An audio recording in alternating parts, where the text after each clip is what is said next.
Hello everyone, Krishna ಕಥಾಮಾಲಾ ನಮ್ಮ YouTube ಚಾನಲ್ಗೆ ಎಲ್ಲರಿಗೂ ಸ್ವಾಗತ. ಈ ಚಾನಲ್ನಲ್ಲಿ ನಾನು ಮುಂಚೆ ಹೇಳಿದಂತೆ ಪುಟಾಣಿ ಕನ್ನಡದ ಕಥೆಗಳನ್ನ ಹೇಳ್ತೇನೆ. ಮತ್ತು ಭಗವಂತ ಜಗನ್ನಾಥಂದು, ಭಗವದ್ಗೀತೆ, ಭಾಗವತದ ಬೇರೆ ಬೇರೆ ಸ್ಟೋರಿಗಳನ್ನ, ಇಂಟ್ರೆಸ್ಟಿಂಗಾಗಿ ಹೇಳಿರುವಂತಹ ಕಥೆಗಳನ್ನ ಅಪ್ಲೋಡ್ ಮಾಡ್ತಾ ಹೋಗ್ತೇನೆ. ಹೇಳಿದಂತೆ ಇವತ್ತಿನ ನಮ್ಮ ಮೊದಲನೇ ಸ್ಟೋರಿ ಬಂದು ಅಮ್ಮ ಹೇಳಿದ 8 ಸುಳ್ಳುಗಳು ಎಂಬ ಪುಸ್ತಕ AR ಮಣಿಕಂಠ ಅವರು ಬರೆದಿರುವಂತಹದ್ದು. ಅದರದ್ದೇ ಒಂದು ಕಥೆಯಾದಂತಹ ಅಮ್ಮ ಹೇಳಿದ 8 ಸುಳ್ಳುಗಳು ಕಥೆಯನ್ನು ಹೇಳಲಿದ್ದೇನೆ. ತುಂಬ ದೂರ ಅಲ್ಲ ಸರ್, ಇಲ್ಲೇ ಬೆಂಗಳೂರು ತುಮಕೂರಿನ ಮಧ್ಯೆ ನೆಲಮಂಗಲ ಇದೆ ಅಲ್ಲ, ಅದಕ್ಕೆ ಅಂಟಿಕೊಂಡ ಹಾಗೆ ಇರುವ ಪುಟ್ಟ ಗ್ರಾಮ ನಮ್ಮದು. ಹಳ್ಳಿ ಅಂದಮೇಲೆ ಅಲ್ಲಿನ ಬದುಕು ಹೇಗಿರ್ತದೆ ಅಂತ ವಿವರಿಸಬೇಕಿಲ್ಲ ಅಲ್ವಾ. ನಮಗಂತೂ ಬಡತನವೇ ಬದುಕಾಗಿತ್ತು. ಕೂಲಿ ಕೆಲಸ ಮಾಡ್ತಿದ್ದ ಅಪ್ಪನಿಗೆ ಒಂದು ನಿಶ್ಚಿತ ಆದಾಯ ಅಂತ ಇರಲೇ ಇಲ್ಲ. ಕೆಲಸಕ್ಕೆ ಕರೀತಿದ್ದ ಸಾಹುಕಾರರು 4 ಕಾಸು ಕೊಡ್ತಿದ್ರು ನಿಜ, ಅದಕ್ಕೆ ಪ್ರತಿಯಾಗಿ 4 ಜನರ ಕೆಲಸ ಮಾಡಿಸಿಕೊಳ್ತಿದ್ರು. ಹಗಲಿನಿಂದ ದುಡಿದು ಸುಸ್ತಾಗಿತ್ತು ನೋಡಿ. ಅದಕ್ಕೆ ಅಪ್ಪ ಕುಡಿತ ಕಲಿತ. ಸಂಜೆ ಮನೆಗೆ ಬಂದವನು ಅಮ್ಮನಿಗೆ ಒಂದಿಷ್ಟು ದುಡ್ಡು ಕೊಟ್ಟು ಮಕ್ಕಳನ್ನೆಲ್ಲ ಕುಶಾಲಿನಿಂದ ಮಾತನಾಡಿಸಿ ಹೆಂಡ ದಂಡಿಗೆ ಹೋಗಿಬಿಡ್ತಿದ್ದ. ಇಂಥ ಸಂಕಟದ ಮಧ್ಯೆ, ಸದಾ ಅಣಕಿಸುತ್ತಿದ್ದ ಕಡು ಬಡತನದ ಮಧ್ಯೆ, ಬಂಧುಗಳ ತಾತ್ಸಾರದ ನಡುವೆ, ನೆರೆಹೊರೆಯವರ ಸಣ್ಣ ಮಾತುಗಳ ನಡುವೆ ಅಮ್ಮ ನನ್ನನ್ನು ಅದೆಷ್ಟು ಚೆನ್ನಾಗಿ ಬೆಳೆಸಿದಳು ಗೊತ್ತಾ ಸರ್. ಆದರೆ ಹಾಗೆ ಬೆಳೆಸುವ ಸಂದರ್ಭದಲ್ಲಿ ಅಮ್ಮ ಸಂದರ್ಭಕ್ಕೆ ತಕ್ಕ ಹಾಗೆ ಸುಳ್ಳು ಹೇಳಿಕೊಂಡೇ ಬಂದಳು. ಆ ಸುಳ್ಳುಗಳ ಹಿಂದೆ ಸಂಕಟವಿತ್ತು, ಹಸಿವಿತ್ತು, ಕಣ್ಣೀರಿತ್ತು, ನಿಟ್ಟುಸಿರಿತ್ತು. ಈ ಬದುಕಿನ ಬಗ್ಗೆ, ಬಡತನದ ಬಗ್ಗೆ ಸಿಡಿಮಿಡಿ ಇತ್ತು. ಏನೂ ಮಾಡಲಾಗದ ತನ್ನ ಅಸಹಾಯಕತೆಯ ಬಗ್ಗೆ ವಿಷಾದವಿತ್ತು. ಮಕ್ಕಳು ಚೆನ್ನಾಗಿರಲಿ ಎಂಬ ಒಂದೇ ಕಾರಣಕ್ಕಾಗಿ ಅಮ್ಮ ಮೇಲಿಂದ ಮೇಲೆ ಒಂದೊಂದೇ ಸುಳ್ಳು ಹೇಳ್ತಿದ್ಲು. ಅದೆಲ್ಲ ಸುಳ್ಳು ಅಂತ ನನಗೆ ಗೊತ್ತಾಗುವ ವೇಳೆಗೆ ತುಂಬ ತಡವಾಗಿತ್ತು. ಈಗ ಅಮ್ಮ ಹೇಳಿದ್ದ ಸುಳ್ಳುಗಳನ್ನೆಲ್ಲ ಸಂದರ್ಭ ಸಹಿತ ನಿಮ್ಮೊಂದಿಗೆ ಹಂಚಿಕೊಳ್ಳಬೇಕು ಅನ್ನಿಸ್ತಿದೆ ಸರ್. ನಾನು ಆಗಷ್ಟೇ 1ನೇ ತರಗತಿಗೆ ಸೇರಿದ್ದೆ. ಯಥಾ ಪ್ರಕಾರ ಮನೆಯಲ್ಲಿ ಮಧ್ಯಾಹ್ನದ ಬಡತನವಿತ್ತು. ಬೆಳಗ್ಗೆ ಹೊತ್ತು ತಿಂದು ನಮಗೆ ಅಭ್ಯಾಸವೇ ಇರಲಿಲ್ಲ. ಬೆಳಗ್ಗೆನೇ ಅಮ್ಮ ಅಕ್ಕಿಯದೋ ರಾಗಿದೋ ಗಂಜಿ ಮಾಡುತ್ತಿದ್ಲು. ಅಪ್ಪ ಲಘು ಬಗೆಯಿಂದ ಗಂಜಿ ಕುಡಿದು ಹೋದ ಮೇಲೆ ಉಳಿದಿದ್ದರಲ್ಲಿ ನಾನು ಅಮ್ಮ ಪಾಲು ಮಾಡಿಕೊಳ್ತಾ ಇದ್ವಿ. ತುಂಬ ಸಂದರ್ಭಗಳಲ್ಲಿ ಏನಾಗ್ತಾ ಇತ್ತು ಅಂದರೆ, ಅಮ್ಮ ತಟ್ಟೆಗೆ ಗಂಜಿ ಹಾಕಿದ ತಕ್ಷಣ ನಾನು ಗಟಗಟನೆ ಕುಡಿದು ಬಿಡ್ತಿದ್ದೆ. 2 ನಿಮಿಷದಲ್ಲಿ ನನ್ನ ತಟ್ಟೆ ಖಾಲಿಯಾದದ್ದು ಕಂಡು ಅಮ್ಮ ಒಮ್ಮೆ ಮೆಲ್ಲನೆ ನಕ್ಕು ತನ್ನ ತಟ್ಟೆಯಲ್ಲಿ ಇದ್ದದ್ದನ್ನು ನನಗೆ ಕೊಡ್ತಿದ್ಲು.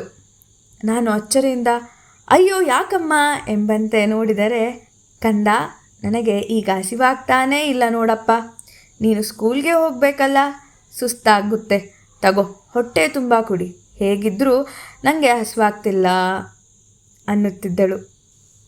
ಅದು ಅಮ್ಮ ಹೇಳಿದ ಮೊದಲ ಸುಳ್ಳು. ಬಡವರಿಗೆ ಭಯ ಭಕ್ತಿ ಜಾಸ್ತಿ ಅಂತಾರೆ. ನಮ್ಮ ಮಟ್ಟಿಗೂ ಈ ಮಾತು ನಿಜವಾಗಿತ್ತು. ಅದೇ ಕಾರಣದಿಂದ ಹಬ್ಬ ಹರಿದಿನಗಳು ಜಾಸ್ತಿ ಇದ್ದವು. ಪ್ರತಿ ಹಬ್ಬಕ್ಕೂ ಬೆಲ್ಲದ ಪಾಯಸವೇ ಸ್ಪೆಷಲ್ಲು. ಆಗಲೂ ಅಷ್ಟೇ ಸರ್, ಅಮ್ಮ ಒಂದು ಪಾತ್ರೆಯಲ್ಲಿ ಪಾಯಸ ಮಾಡಿರ್ತಾ ಇದ್ಲು. ಹಬ್ಬದ ದಿನ ಮಾತ್ರ ಗಂಜಿಯ ಬದಲಿಗೆ ಅನ್ನ ಮಾಡಿರ್ತಾ ಇದ್ಲು. ನಾನು ಆಸೆಯಿಂದ ತಟ್ಟೆ ತುಂಬ ಅನ್ನ ಹಾಕಿಸ್ಕೊಂಡು ಗಬಗಬಾ ಅಂತ ತಿಂದು ಮುಗಿಸಿದ್ದೆ. ಆಮೇಲೆ ಒಂದು ರೌಂಡ್ ಪಾಯಸ ಕುಡಿದು ಮತ್ತೆ ಆ ಪಾತ್ರೆ ಕಡೆಗೆ ಆಸೆಯಿಂದ ನೋಡ್ತಾ ಇದ್ದೆ ನೋಡಿ. ಆಗಲೇ ಅಮ್ಮ ಅಷ್ಟೂ ಪಾಯಸವನ್ನು ನನಗೆ ಕೊಟ್ಟು, ಕಂದ, ಎಲ್ಲವನ್ನೂ ಕುಟ್ಕೋ, ನನಗೆ ವಿಪರೀತ ಹಲ್ಲು ನೋವು ಕಣಪ್ಪ, ಜೊತೆಗೆ ಸಿಹಿ ಅಂದರೆ ನನಗೆ ಇಷ್ಟವಿಲ್ಲ ಅಂದು ಬಿಡ್ತಿದ್ಲು. ನಂತರ ಸರಸರನೆ ಅಡುಗೆ ಮನೆಗೆ ಹೋಗಿ ಒಂದು ಚೊಂಬಿನ ತುಂಬ ನೀರು ಕುಡಿದು ಏನೂ ಆಗದವಳಂತೆ ಹೊರಬಂದು, ಹೌದಪ್ಪ, ನನಗೆ ಸಿಹಿ ಇಷ್ಟವಿಲ್ಲ ಅಂತಿದ್ಲು. ಅದು ಅಮ್ಮ ಹೇಳಿದ 2ನೇ ಸುಳ್ಳು. ಆಗಷ್ಟೇ ನಾನು 5ನೇ ತರಗತಿಗೆ ಬಂದಿದ್ದೆ. ಸ್ಕೂಲಿಂದ ಟೂರ್ ಹೊರಟಿದ್ರು. ಒಬ್ಬರಿಗೆ 300 ರು ಶುಲ್ಕ. ಎಲ್ಲ ವಿಷಯ ಹೇಳಿ, ಅಪ್ಪ ಕಾಸು ಕೊಡಪ್ಪ ಅಂದೆ. ಮಗ, ಇಡೀ ವರ್ಷ ದುಡಿದ್ರೂ ನನಗೆ ಅಷ್ಟು ದುಡ್ಡು ಸಿಗಲ್ಲ, ಬಡವ, ನೀ ಮಡಗಿದಂಗಿರು ಅಂದಿದ್ದಾರೆ ದೊಡ್ಡವರು. ಹಾಗೇ ಇರು, ಟೂರು ಬೇಡ ಗೀರು ಬೇಡ ಅಂದೆ ಬಿಟ್ಟ ಅಪ್ಪ. ಅವತ್ತಿನಿಂದಲೇ ಹಗಲಿಡೀ ಕೆಲಸ ಮುಗಿಸಿ ರಾತ್ರಿ ಅದೆಷ್ಟೋ ಹೊತ್ತಿನವರೆಗೂ ಬೀಡಿ ಕಟ್ತಾ ಇರ್ತಿದ್ಲು ಅಮ್ಮ. ಯಾಕಮ್ಮ ಹೀಗೆ ಅಂದರೆ, ನನಗೆ ರಾತ್ರಿ ಹೊತ್ತು ನಿದ್ರೇನೇ ಬರ್ತಿಲ್ಲ ಮಗನೇ ಅಂದು ಕೆಲಸ ಮುಂದುವರಿಸ್ತಾ ಇದ್ಲು. ಕಡೆಗೊಂದು ದಿನ ಮುದುರಿಕೊಂಡಿದ್ದ ನೋಟುಗಳನ್ನೆಲ್ಲ ಕೊಟ್ಟು, ಟೂರಿಗೆ ಹೋಗಿದ್ದು ಬಾಪ್ಪ ಎಂದಳು. ಟೂರಿಗೆ ಹೋಗಿದ್ದು ಬಾಪ್ಪ ಎಂದಳು. ಅದು ಸಾಲ ಮಾಡಿದ ಹಣ ಎಂದು ನನಗೆ ಗೊತ್ತಾಗುವ ವೇಳೆಗೆ ಅಮ್ಮ ಮತ್ತೆ ಬೀಡಿ ಕಟ್ಟಲು ಕುಳಿತಾಗಿತ್ತು. ಹಿಂದೆಯೇ ಅಯ್ಯೋ ನನಗೆ ನಿದ್ರೇನೇ ಬರ್ತಿಲ್ಲ ಎಂಬ ಅದೇ ಹಳೆಯ ಮಾತು ಬೇರೆ. ಹೌದು, ಅದು ಅಮ್ಮ ಹೇಳಿದ 3ನೇ ಸುಳ್ಳು.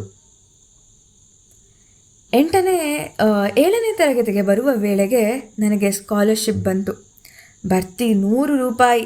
ಅದರಲ್ಲಿ ಅಮ್ಮನಿಗೆ ಒಂದು ಹೊಸ ಸೀರೆ ತೆಗೆದುಕೊಡೋಣ ಅಂತ ಆಸೆ ಇತ್ತು. ದುಡ್ಡನ್ನು ಅಮ್ಮನಿಗೆ ಕೊಟ್ಟು, ಕೆಂಪು ಕಲರ್ದು ಒಂದು ಸೀರೆ ತಗೋ ಅಮ್ಮ, ಅದರಲ್ಲಿ ನೀನು ಚಂದ ಕಾಣ್ತೀಯಾ ಅಂದೆ. ಅಷ್ಟಕ್ಕೆ ನನ್ನನ್ನು ಬಾಚಿ ತೊಬ್ಬಿಕೊಂಡು ಹಣೆಗೆ ಮುತ್ತಿಟ್ಟು ನಿಂತಲ್ಲೇ ಬಿಕ್ಕಳಿಸಿದಳು ಅಮ್ಮ. ನಂತರ ಅವತ್ತೇ ಸಂತೆಗೆ ಹೋಗಿ ಅಪ್ಪನಿಗೂ ನನಗೂ ಹೊಸ ಬಟ್ಟೆ ತಂದಳು. ನಿನಗೆ ಅಂದಿದ್ದಕ್ಕೆ, ನನಗ್ಯಾಕಪ್ಪ ಬಟ್ಟೆ, ನನಗೆ ಅಂತ ಆಸೆಯೂ ಇಲ್ಲ ಎಂದು ತೇಲಿಸಿ ಮಾತಾಡಿದಳು. ಅದು ಅಮ್ಮ ಹೇಳಿದ 4ನೇ ಸುಳ್ಳು. ಕೆಲಸ ಮತ್ತು ಕುಡಿತ ಎರಡೂ ವಿಪರೀತ ಇತ್ತಲ್ಲ, ಅದೇ ಕಾರಣದಿಂದ ಅಪ್ಪ ಅದೊಂದು ದಿನ ದಿಢೀರ್ ಸತ್ತು ಹೋದ. ಅಮ್ಮನಿಗೆ ಬರೀ 32 ವರ್ಷ. ಸಂಸಾರದ ದೊಡ್ಡ ಹೊರೆ ಅಮ್ಮನ ಹೆಗಲಿಗೆ ಬಿತ್ತು. ಬಡತನದ ಮಧ್ಯೆ, ಹಸಿವಿನ ಮಧ್ಯೆ, ಹೋರಾಟದ ಮಧ್ಯೆ ಬದುಕಿದೆವಲ್ಲ. ಹಾಗಾಗಿ ಅಮ್ಮನಿಗೆ ದಾಂಪತ್ಯದ ಸುಖ ಅಂದರೆ ಏನೆಂದೇ ಗೊತ್ತಿರಲಿಲ್ಲ. ಅದನ್ನೇ ಪಾಯಿಂಟ್ ಎಂದುಕೊಂಡು ಬಂಧುಗಳು, ಇನ್ನೊಂದು ಮದುವೆ ಮಾಡಿಕೊಳ್ಳೆ, ನಿನಗಿನ್ನೂ ಚಿಕ್ಕ ವಯಸ್ಸು, ಗಂಡಿನ ಸಾಂಗತ್ಯ ಬಯಸುವ ವಯಸ್ಸು ಅದು ಎಂದೆಲ್ಲ ಒತ್ತಾಯಿಸಿದರು.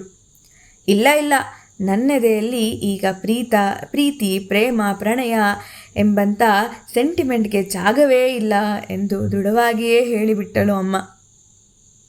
ಅದು ಅಮ್ಮ ಹೇಳಿದ 5ನೇ ಸುಳ್ಳು. ಓದು ಮುಗಿದಿದ್ದೇ ತಡ. ನನಗೆ ಕೆಲಸ ಸಿಕ್ತು. ಸಿಟಿಯಲ್ಲಿ ದೊಡ್ಡ ಮನೆ ಮಾಡಿದೆ. ಒಂದಿಷ್ಟು ದುಡ್ಡು ಮಾಡಿಕೊಂಡೆ.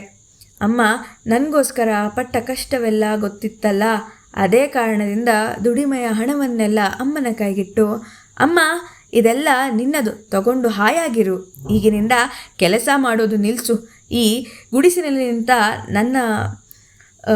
ಗುಡಿಸಲಿನಿಂದ ಮನೆ ಬಿಟ್ಟು ಬೆಂಗಳೂರಿಗೆ ಬಾ, ನನ್ನ ಜೊತೆಯಲ್ಲೇ ಇದ್ದು ಬಿಡು ಎಂದೆಲ್ಲ ಹೇಳಬೇಕು ಅನ್ನಿಸ್ತು.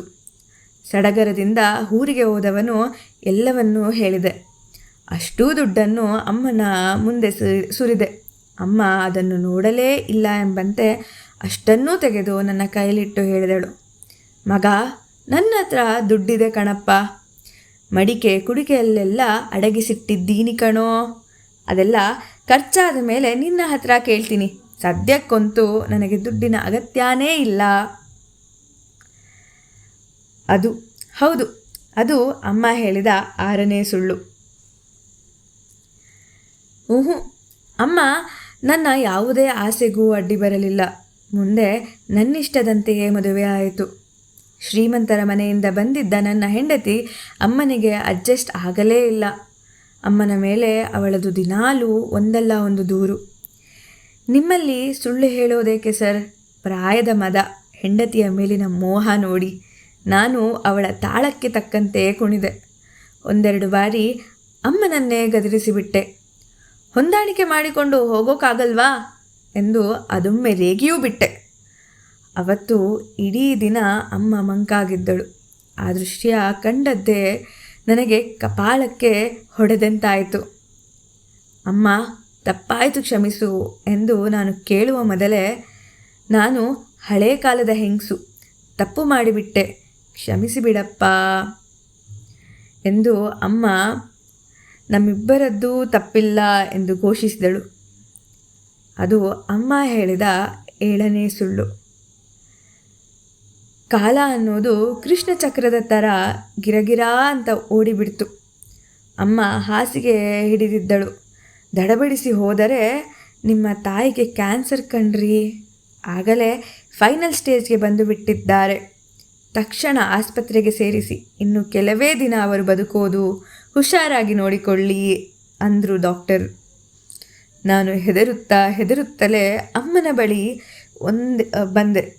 ಒಂದು ಕಾಲದಲ್ಲಿ ಸುರಸುಂದರಿ ಅಂತಿದ್ದ ಅಮ್ಮ, ತನ್ನ ಪಾಡಿಗೆ ತಾನೇ ಹಾಡು ಹೇಳಿಕೊಂಡು ಡ್ಯಾನ್ಸು ಮಾಡುತ್ತಿದ್ದ ಅಮ್ಮ, ಮಿಣುಕು ದೀಪದ ಬೆಳಕಿನಲ್ಲಿ ಅಪ್ಸರೆಯಂತೆ ಕಾಣುತ್ತಿದ್ದ ಅಮ್ಮ, ದಿನವೂ ನನಗೆ ದೃಷ್ಟಿ ತೆಗೆಯುತ್ತಿದ್ದ ಅಮ್ಮ, ತನ್ನ ಪಾಲಿನ ಊಟವನ್ನೆಲ್ಲ ನನಗೆ ಕೊಡುತ್ತಿದ್ದ ಅಮ್ಮ, ಎಲ್ಲ ಸಂಕಟಗಳಿಗೂ ಸವಾಲು ಹಾಕಿ ಗೆದ್ದಿದ್ದ ಅಮ್ಮ, ಜೀವಶವವಾಗಿ ಮಲಗಿದ್ದಳು. ಆಕೆಯ ಕಣ್ಗಳಲ್ಲಿ ಕಾಂತಿ ಇರಲಿಲ್ಲ, ಕಂಬನಿಯೂ ಇರಲಿಲ್ಲ. ಅಮ್ಮನನ್ನು ಆ ಸ್ಥಿತಿಯಲ್ಲಿ ನೋಡಿದ್ದೇ ನನಗೆ ಕಣ್ತುಂಬಿ ಬಂತು. ಆಕೆಯನ್ನು ಕಡೆಗಾಲದಲ್ಲಿ ಚೆನ್ನಾಗಿ ನೋಡಿಕೊಳ್ಳಲಿಲ್ಲ ಎಂಬ ಪಾಪ ಪ್ರಜ್ಞೆ ಕಾಡಿತು. ತಕ್ಷಣವೇ ಅದು ಆಸ್ಪತ್ರೆ ಎಂಬುದನ್ನೂ ಮರೆತು ಜೋರಾಗಿ ಬಿಕ್ಕಳಿಸಿದೆ. ತಕ್ಷಣವೇ ನಡುಕುತ್ತಿದ್ದ ಕೈಗಳಿಂದ ನನ್ನ ಕಂಬನಿ ತೊಡೆದು ಅಮ್ಮ ಹೇಳಿದಳು, ನನಗೇನೂ ಆಗಿಲ್ಲ ಕಂದ, ಅಳಬೇಡ, ನನಗೇನೂ ಆಗಿಲ್ಲ. ಅದು ಅಮ್ಮ ಹೇಳಿದ 8ನೇ ಸುಳ್ಳು. ಅವತ್ತೇ ರಾತ್ರಿ ಅಮ್ಮ ಕಣ್ಮುಚ್ಚಿ ನಿದ್ರೆಗೆ ಜಾರಿದಳು.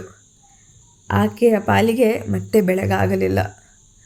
ನಾಡಿದ್ದು ಗೌರಿ ಹಬ್ಬ ಅಂದುಕೊಂಡಾಕ್ಷಣ ಅಮ್ಮ ನೆನಪಾದಳು. ಕಾಣದ ಲೋಕದಲ್ಲಿ ಈಗ ಆಕೆ ಹೇಗಿದ್ದಾಳೋ.